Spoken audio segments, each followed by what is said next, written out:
정책 분야의 컨설팅 업무 같은 경우에는 다른 분야의 컨설팅 업무와 비교했을 때 업무 성격이 클리어하게 정해져 있는 분야가 아니거든요. 정확하게 어떤 직업이다라고 정의하기가 정말 힘든데 제 주관적인 견해로 최대한 간단하게 말씀드려 보겠습니다. 정책 컨설턴트라는 이름을 들었을 때 대부분 사람들이 정책을 만드는 사람으로 오해를 많이 하세요. 실제로는 정책을 만드는 사람은 아니고요.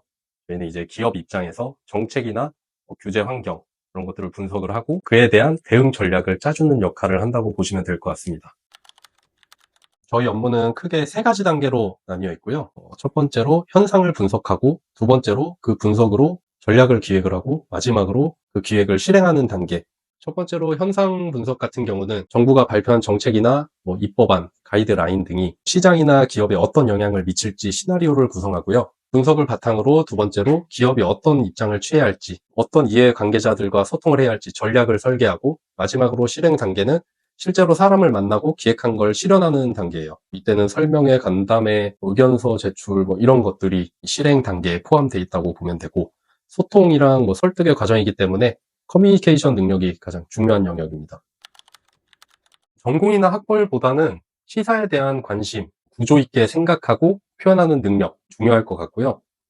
예를 들어 왜 무알코올 맥주를 미성년자에게 팔 수 없을까? 이런 질문을 자기 의견을 근거 있게 말할 수 있어야 돼요. 입사 면접에서도 이런 질문들 많이 하기도 하고요. 사회 이슈에 대해 어떤 관점을 가지고 있고 왜 그런 생각을 하는지를 본다는 거죠. 그리고 입사 후에는 말보다는 서면으로 정리하는 능력이 중요하고요. 왜냐하면 저희 클라이언트들은 말로 하는 것보다는 다 서면으로 보고서나 정리된 문서를 최종 판단 근거로 삼기 때문이에요. 그리고 상상력도 중요하고요. 정책이라는 건 항상 정답이 없잖아요. 정책이 현실화되면 어떤 결과가 나올까? 이런 식의 상상력이 강점이 됩니다.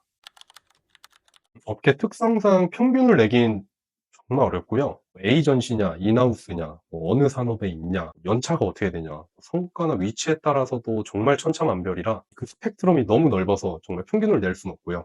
정말 주관적인 견해지만 이 업계에서 오래 일하신 분들은 정말 많이 버시는 분들도 많습니다. 그리고 보상이 큰 만큼 스트레스도 크고 책임도 크고요. 단기 성과보다는 좀 장기적인 성과가 많기 때문에 체력학 끈기도 필요하고요. 앞으로 많은 직업들이 AI에 대체될 거라고들 하잖아요. 이 정책 컨설턴트 같은 경우는 정해진 정답이 없는 분야이기 때문에 오히려 오래 갈 수 있을 것 같습니다. 이 정책 컨설턴트는 논리보다는 스킬과 감각이 중요한 분야고요. 이게 기술이 발전해도 사람 간의 설득과 관철이 중요한 본질적 업무는 쉽게 대체되지 않을 것 같습니다. 이게 성과가 금방 나지 않는 직업이라 중간에 엄청 지칠 수가 있어요. 가끔 내가 했던 분석이나 제안이 실제 사회에 반영될 때 그 현장에 내가 있었다는 그 감정이 큰 보람으로 다가오더라고요. 자기 생각이 분명하고 다양한 이해관계자와 소통을 두려워하지 않는 사람이라면 도전해 볼 만한 분야라고 말씀드리고 싶습니다. 아직 이 시장은 열려 있고 정답이 없는 영역에서 자기만의 방식을 만들어갈 수 있는 기회가 있는 직업입니다. 이 직업에 관심 가져주셔서 감사합니다.